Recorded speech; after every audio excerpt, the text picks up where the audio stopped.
Kaylin, what was your reaction when you saw the USA team yesterday, the roster come out? Yeah, I think I'm excited for the girls that are on the team. I know it's the most competitive team in the world, and I know it could have gone either way of me being on the team, me not being on the team. So, I'm excited for them. I'm going to be rooting them on to win gold. I was a kid that grew up watching the Olympics, so it'll be fun to watch them. What was your level of disappointment not hearing your name on the roster? Honestly, no disappointment. I think it just gives you something to work for.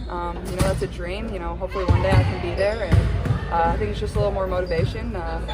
You remember that, and hopefully in 4 years, when 4 years comes back around, I can be there. Did you have a direct conversation with managing director or whoever's over there at USAB recently? Yeah, they called me and let me know, and before everything came out, which was really respectful of them, and I appreciated that. And they did the same for every girl that made the team or every girl that didn't make the team. There's a lot of players in the Olympic pool, so it wasn't like I was the only one they had to call. They had to make quite a few calls. Are you looking forward to a break, from Olympic action, basketball in general, I guess? Absolutely. It's going to be really nice. I've loved competing every single second, but it's going to be a great month for my body to, first of all, get rest and get healthy and just get a little time away from basketball and the craziness of everything that's been going on, and, just find some peace and quiet for myself.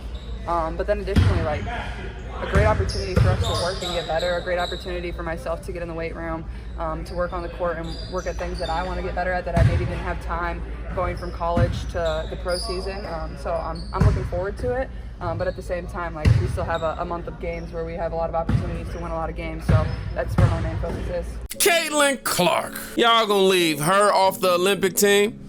Now, I ain't no sports analyst and none of that. I don't know all the ins and outs and none of that. But I do know one thing, and that is that we want the WNBA's viewership to rise. We want salaries for these WNBA players to rise, right? That's been the complaint for, years. And you have somebody who's a powerhouse. An absolute powerhouse. Caitlin Clark. And you leave her off of the... I don't want to hear none of that. Oh, there's so many other teams and so many other players. I don't want to hear none of that. I don't care. This is somebody speaking from the perspective of just marketing. You have somebody who's bringing the viewership and ticket sales, through the roof, and you don't think that it would be... Y'all won 7 times in a row. Y'all don't think y'all gonna win this 8th time? Come on. And y'all think the difference would be having Caitlin Clark on that team? It would be a huge difference in terms of viewership, popularity, and making money, eyes on the league, all that type of stuff. And it trickles down to being able to make money for everybody in the WNBA. I think it was a stupid move. I'm gonna just call it what it is. And Caitlin Clark, she's taking a humility route, much love and respect, but we gonna say what she can't say. All right, now I do have to say this though. I know that she just got to the league, and I don't really know how it goes with rookies just coming into the league. I totally understand that, and I totally get that people have to work for these type. I'm not saying that work shouldn't be put in, but I'm just saying, if I was the WNBA owner and I'm trying to drive more business, while also being able to put on a good game, a legitimate game to represent the states for sure. Not trying to remove that at all. But I'm trying to put more eyes on this business to not only benefit, obviously, myself, but to benefit these hardworking ladies. And y'all choose to just leave her off when she's literally bringing up the viewership 400%. At some point in time, we stopped talking about we trying to grow the game. Because listen, is she as accomplished? Will she ever be as accomplished as a Stewie, as a Asia Wilson? And I believe those two, obviously they're slam dunk. They're the 2 best players in the WNBA, hands down, and it's not even close. But are we really trying to grow the game? Because this is the most popular women's basketball player in the world, and it ain't close. They had to move the Mystics game to an NBA arena. Name the time.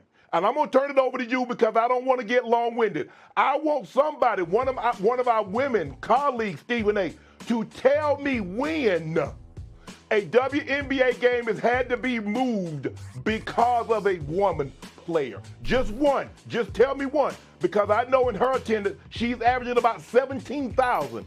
All the other WNBA games in which she's not a participant average about 7. So are we really trying to go to game? Is that what we're really trying to do? Or are we just talking about we're trying to grow the game and just bulljive? Yeah, appreciate you, Shay. Uncle Shay. Because what you just said right there was facts. Are y'all actually trying to grow the game or not? You know what I mean? Like, get all this filling stuff out of the way, man. Like, come on. Think about how to, you know what? I'm going to save my voice and my rant, and I'm going to let him do it for me. All right, I'm at Saratoga Belmont Day, looking spectacular per usual, shoes, bang. But this is about Caitlin Clark being left off the Olympic team. How dumb are these women? How dumb? I don't know who's making the decision, Women's Olympic Committee, whatever it is. I don't care if you don't think Caitlin Clark, talent-wise, belongs on this team, even though she does put up 37 to 13, like the most points in the history of the league for a rookie. None of it matters. These women, and I love women. I'm a pro-woman guy, women guy. They complain and they cry about equal rights, equal wages, blah, blah, blah, blah. Hey, dummies. For the first time, like in the history of basketball, you have arguably a player who is the most popular player.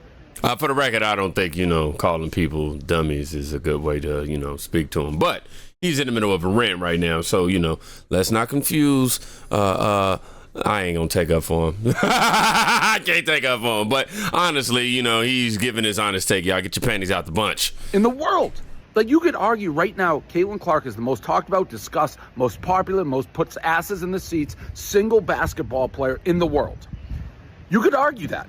Yeah, you could say maybe LeBron, Luka, whatever you want, but you can argue it.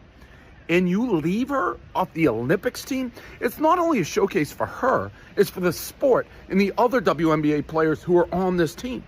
How dumb, how brain dead, how idiotic do the people running this thing have to be? It was one thing after another with her. How I at the business part of my brain is like, these people, and maybe it's a guy who did, whoever it is, I don't ever want to hear you complain about flying commercial or not getting salaries or this, that. You're too dumb. You're too dumb. You have a cash cow. This can bring the Olympic basketball, women's basketball will be like the number one thing people watch with Caitlin Clark. As it is, I'd rather watch grass grow. I'd rather watch paint dry. I'd rather watch dirt just be moved around. Because Caitlin Clark's not on the team. If she's there, it's appointment TV. You people, whoever did this, honestly, hey, take your brain, put it in a museum, and study it for how dumb you are. Y'all, this thing is so just like unbelievable that we even got the news reporting. Well, obviously the news is going to report on it, but they reporting on it and saying it's stupid. A winless team that usually plays in a 4,500 seat venue. She has single-handedly tripled the ratings of the WNBA.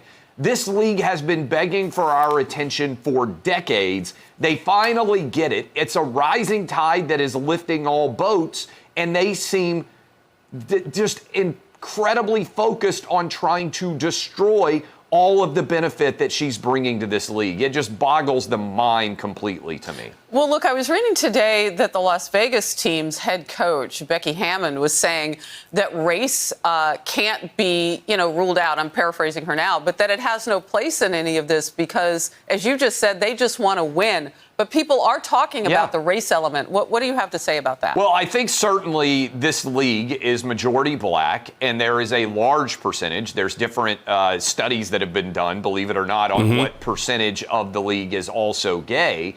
And we know Caitlin Clark clearly is white, and she has a serious, I believe, fiance boyfriend, and she's straight. And I think there is an element here that is impossible to miss, where you have a largely black lesbian league that doesn't want to welcome a white, straight woman who is getting all of this attention and all of these accolades into their league like you ordinarily would. And I think there's a lot of analogies in sports that would apply. But let me give you a good one, Harris. When Tiger Woods came into golf, he brought a brand new audience to golf. Tiger Woods is nowhere near one of the 12 best golfers in America right now. But he elevated the sport to such an extent that if you had to draft, if you had a golf tournament, you would want him there in a heartbeat because he would still bring an audience. Phil Mickelson grew because of him and got signed by Liv for the same reason. He's not one of the best golfers, but he's one of the best draws. That's true of Caitlin right now, and she is still elevating, and I think one of the 20 or so best players. That is true, though. People are talking about the race aspect of it, which, you know, yeah, it always gets taken here. But these are the 5 women who kept Caitlin Clark off Team USA. I wonder why. These are the 5 women right here. I see one white woman. I think she's white, but yeah, the other appear to be black. And shout out to my guy Leatherface. He said she literally just got in the league yesterday. Let's continue to go down. They are all nervous of the white girl. Somebody else wrote. I know. I don't even know how you say her name properly. Arki. Ogunbowale. I don't want to. AO. All right, AO. She's actually a really good player. I've seen her play. You know, I might aim through some on Prize Picks for one twice. I'm just Team USA announced its women's basketball roster for the 2024 Olympics in Paris, and not only did Caitlin Clark not make the team, but the reasoning behind it is absolutely infuriating. According to 2 separate sources that are both veterans of Team USA basketball, they didn't put Caitlin Clark on the team because they were concerned about how her fan base would react when she didn't play a lot of minutes because she's on a team with 12 of the best on the planet. Caitlin Clark is not making the Olympic team because of her fans. We are now penalizing this girl for having a big and rabid fan base. We're now coming up with hypothetical situations about how the fans might behave in the future to keep Caitlin Clark off the Olympic team. This is batshit crazy. And for what? So we can send Diana Taurasi to her 6th Olympics? She's played in 148 Team USA basketball games. She's 41. Legacy cemented. It's time for her to hang them up and let this new sensation shine on a global platform. Especially when you're talking about the Olympics, where it's about the sport and the competition and spreading the game globally. Who better to spread it to the little girls all over the world than the woman who's doing that better than anybody else ever has? If goddamn Christian Laettner can stand next to MJ and Magic Johnson on the Dream Team, we can find room for Caitlin Clark on the 2024 Olympics team. Because if it's about celebrating the sport, you're sending the most exciting player on the planet. If it's about sending your 12 best and winning, I don't think you're sending a 41-year-old veteran. This is a group of players and coaches who wanted to grow the game when they thought they were going to be the ones to grow it. But when it turned out to be somebody else, they decided to do everything they could to stand in the way of that. Hey, I'm just here to give y'all the information. I ain't here to force you to how to think. But I will say, I agree with everything that man just said.